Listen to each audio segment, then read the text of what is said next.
시청자 여러분 안녕하십니까? 린도알람입니다. 지금부터 2024년 7월 24일 수요일 한상제와 함께하는 인도네시아의 자연이 그리워 방송을 시작하겠습니다. 요즘 인도네시아도 그렇지만은 한국의 날씨는 폭염이 아주 지나칩니다. 제가 이렇게 옷을 하루에 한 3번 정도 갈아입을 정도로 매우 폭염이 심합니다. 물론 정부에서는 폭염주의보를 계속해서 보내주고 있는데요. 특히 제가 있는 이 상주 모동 지역은 상당히 고지대입니다. 그러니까 해발 한 250 정도 이렇게 높은 분지인데도 불구하고 상당히 덥다 하는 말씀을 드립니다. 자, 오늘 신문이 뽑은 톱 뉴스를 한번 보면요. 장애인 어린이 신입생 오리엔테이션 모습을 전해주고 있습니다. 그리고 톱 뉴스에는요, 소외된 어린이들에게도요, 적절한 교육을 제공하라고 하는 그런 권고형 기사가 전해지고 있습니다. 그들 또한 적절한 교육과 의료 혜택을 받을 권리가 있기 때문에 그렇다고 하는 것이죠. 다음 정치권은요, 지방자치단체장 선거에 모든 에너지를 집중하고 있다고 전하고 있습니다. 거리에는 선거 벽보가 어지럽게 나붙기 시작했고요. 그렇기 때문에 모든 정당들은요, 여전히 후보들을 준비는 하고 있지만은 결정은 하지 않고요. 어느 당이 누구를 결정하는지 눈치를 보고 있다는 뉴스를 전해주고 있습니다.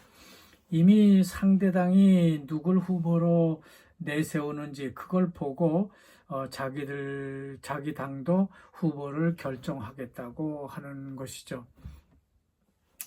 한편 당의 공천을 받으려면요, 공천비를 당에 납부해야 하는데요.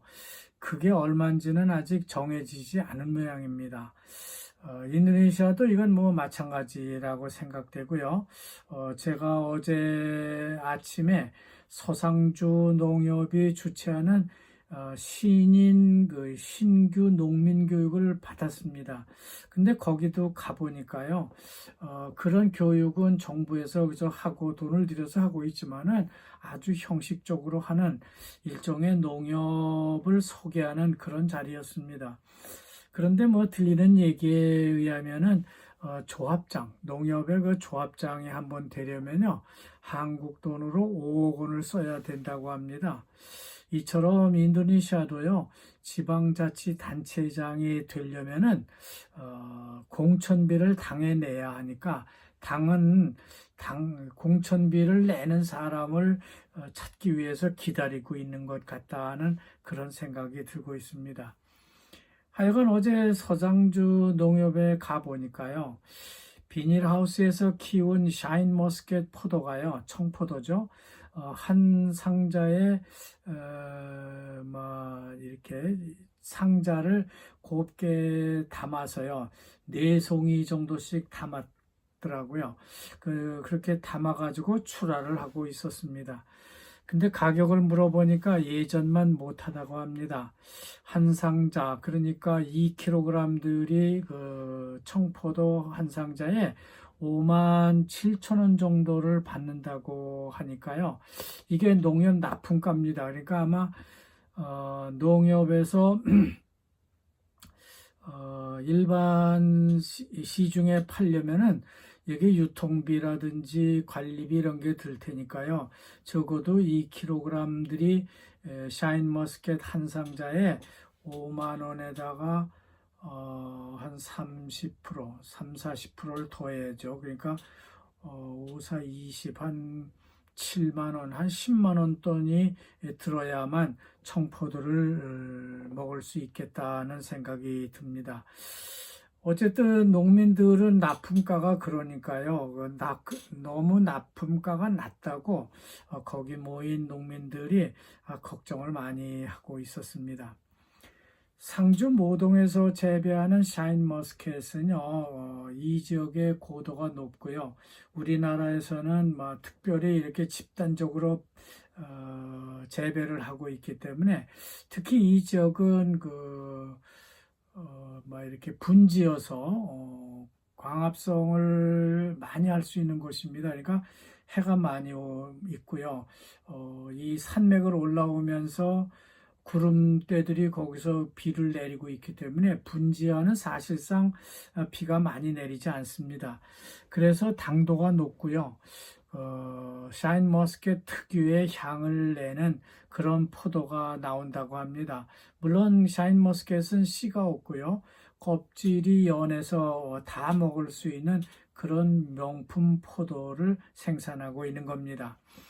그리고 제 농장에는요, 캠벨 얼리라는 포도 품종을 심었습니다. 우리가 보통 먹는 포도 품종인데요.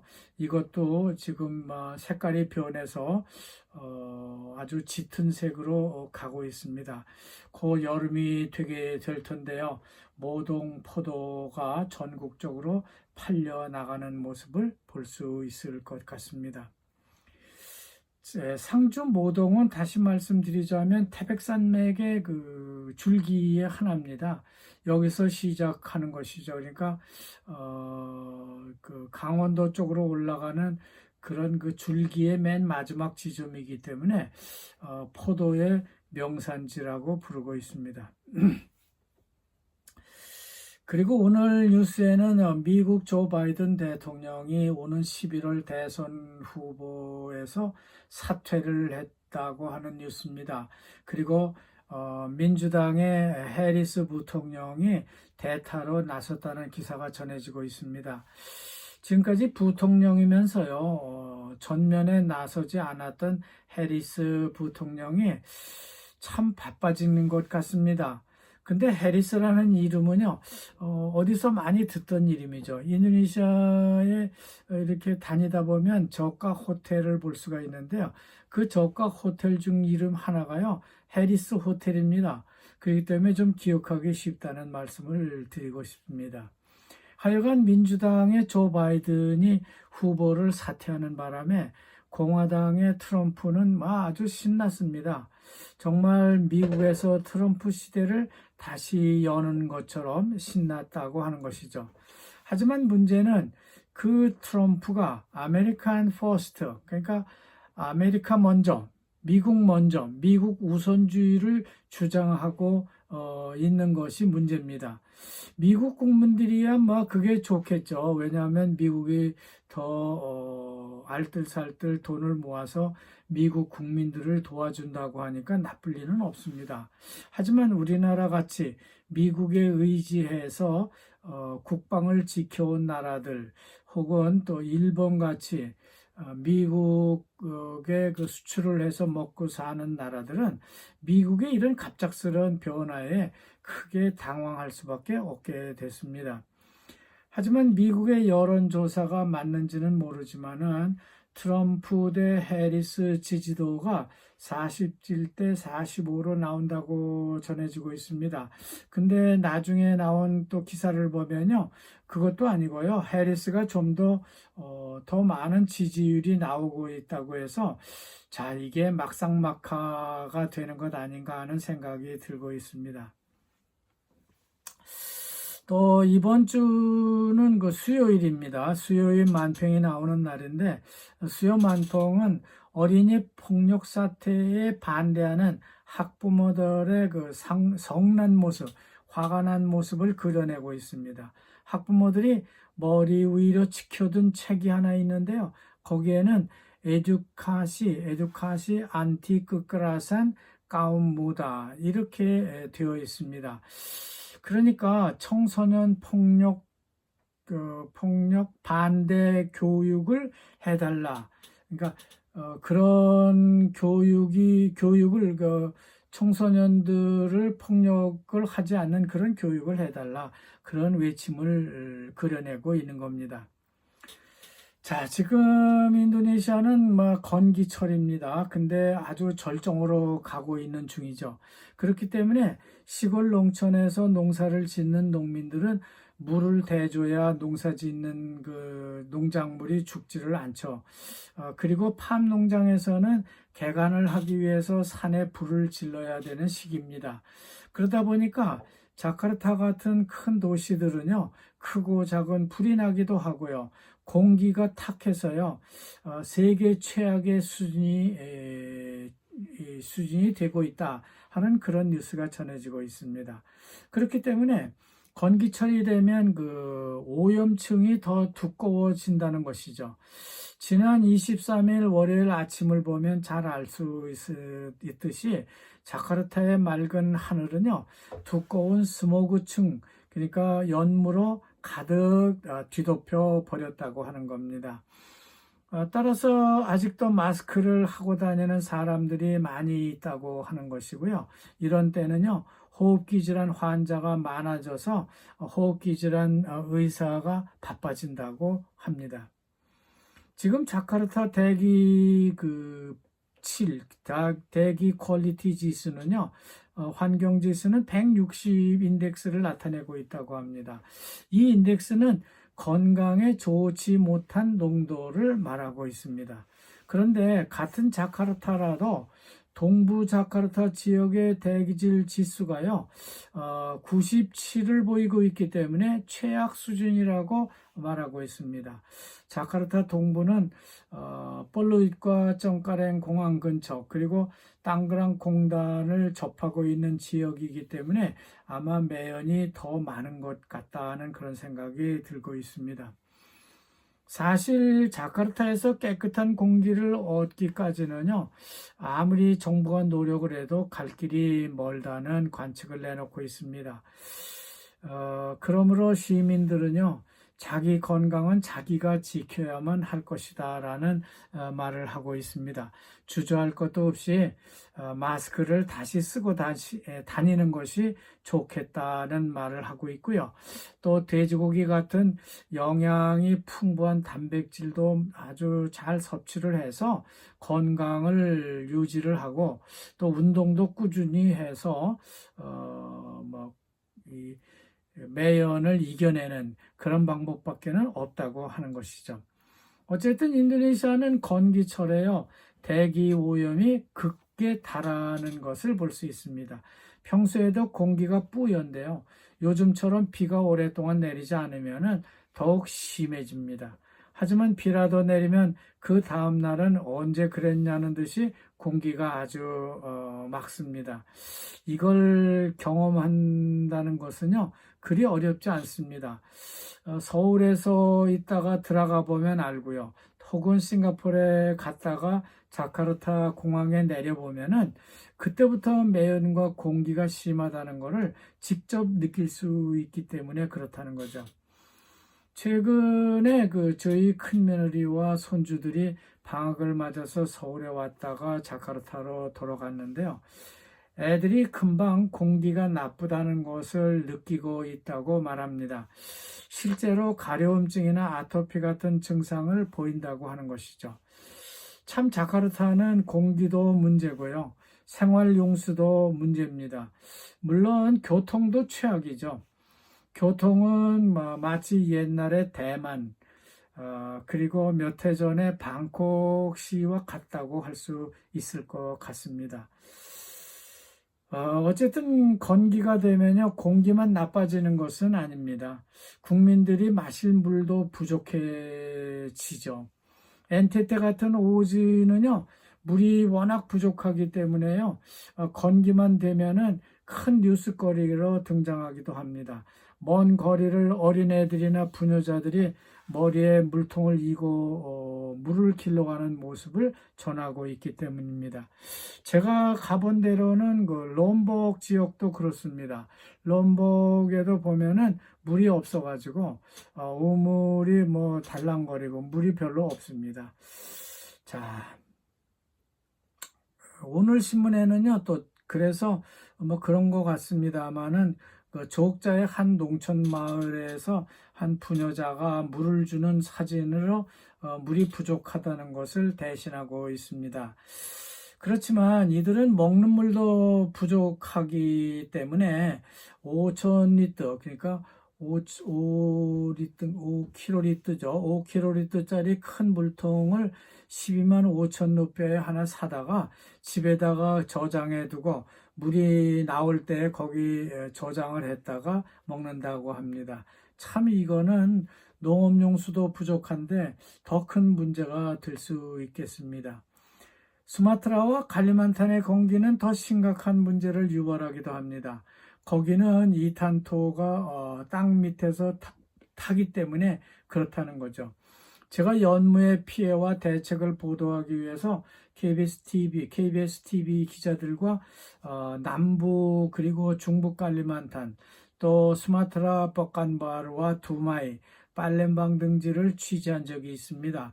제가 그때 느낀 거는요, 중부 칼리만탄보다 두마이와 버간바르 그리고 팔렘방의 오간 힐리르라고 하는 곳이 거기보다 더 심하다. 야, 이거는 정말 심하다는 그런 느낌을 받았습니다. 특히 두마이 같은 곳에 가보면요, 아예 앞이 보이질 않습니다. 그렇지만 반자르마신이나 플랑피서우 같은 곳은요, 아무리 심해도요, 어느 정도는 보입니다.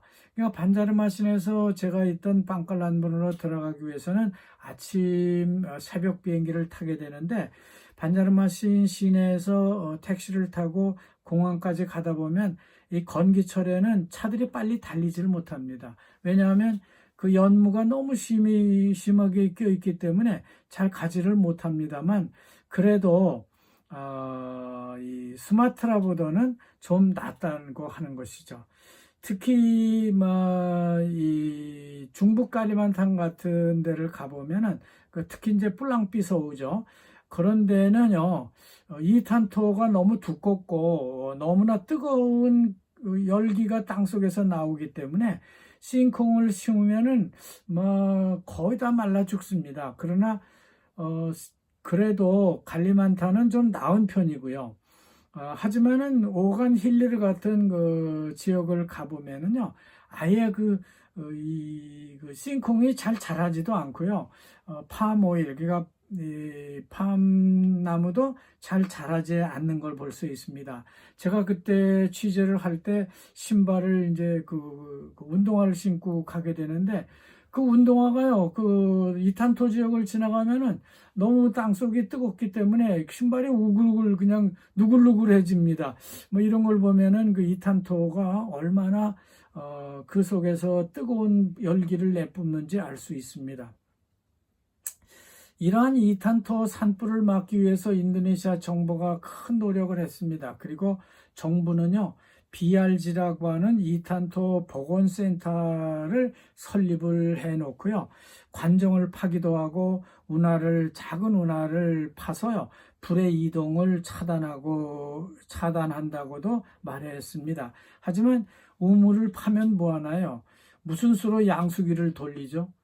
그러니까 그런 에너지가 없으니까요. 그 에너지를 기름을 공급해 줘야 되는데 양수기를 돌릴 만한 그런 그 기름을 농민들에게 공급하지를 않기 때문에 그 양수기는 양수기대로 그냥 건성 설치만 해놨다고 아우성입니다. 그러니까 우물을 파는 일과 작은 물을 담아두는 운하를 건설하기는 했지만은 운영을 하지 않고 있다. 적절히 사용하지 않고 있다고 하는 것이죠. 그러니까 여전히 인도네시아는 연무가 발생을 하고 있다고 하는 겁니다. 연무가 발생하면요, 그것이 바람을 타고 싱가포르나 말레이시아로 건너가서 이웃나라 공기까지 오염시킵니다. 이거는 외교적인 문제로도 비화될 수 있는 것이라 크게 문제가 되고 있습니다. 하여간 인도네시아 정부는 국민들의 생활 환경 개선을 위해서요, 해야 할 일이 참 많습니다. 그럼에도 불구하고 인도네시아 정치권은 수도를 칼리만탄으로 이전을 하고 자카르타는 그냥 놔두겠다고 하는가 하면 무료 급식을 하겠다든가 학생들에게 또 임산부들에게는 무료 우유를 제공하겠다는 등의 그런 선신성 공약에 집착을 하고 있는 것이 문제가 아닌가 하는 그런 생각이 들고 있습니다. 자, 오늘 뉴스는 여기까지 하겠습니다. 여러분 대단히 감사합니다.